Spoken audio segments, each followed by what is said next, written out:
Algérie. Le directeur général adjoint de l'ENTMV, Chorifi Iqbal, a apporté de nouvelles précisions sur la reprise des liaisons maritimes d'Algérie Ferry. Voici ce qu'il dit. Pour se prémunir du grand risque de la contagion, l'Algérie a décidé de fermer ses portes depuis la mi-mars. Dans l'attente d'une reprise des liaisons par la mer, la Compagnie nationale de navigation maritime, Algérie Ferry en l'occurrence, se tient prête à reprendre son activité.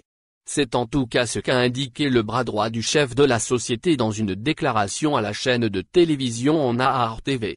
En effet, lors d'un entretien télévisé datant de ce mardi 22 décembre, Chorifi Iqbal est revenu sur la reprise des liaisons maritimes d'Algérie Ferry.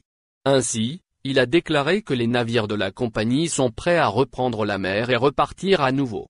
Pour ce faire, un protocole sanitaire a été mis en place en juin dernier. Celui-ci a pour but d'assurer la sécurité des passagers en ces temps de pandémie. En outre, la compagnie a tenu à renforcer sa flotte maritime. Cela puisqu'elle s'apprête à accueillir le géant navire baptisé Badodji Mokhtar III, janvier prochain. Bien que les frontières algériennes sont fermées, le personnel technique censé ramener ce dernier n'a pas pu se rendre en Chine pour finaliser la procédure, précise Iqbal. Cela va sans dire. Algérie Ferry est prête, techniquement et sanitairement, à reprendre ses liaisons maritimes, réaffirme-t-il. Elle n'attend donc que le feu vert des hautes autorités.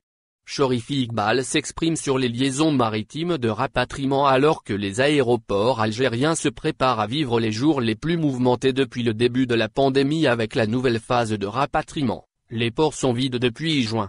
Le DG adjoint a révélé que la compagnie nationale n'a effectué que 2 traversées maritimes de rapatriement. Celles-ci remontent au mois susmentionné.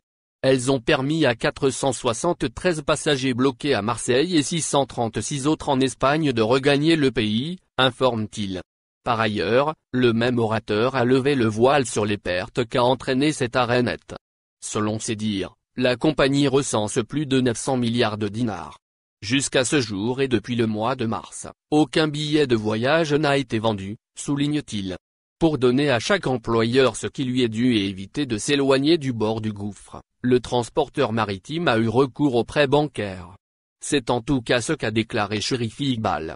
Pour rappel, le député de l'émigration, Samir Chabna, a adressé une missive au ministre des Transports.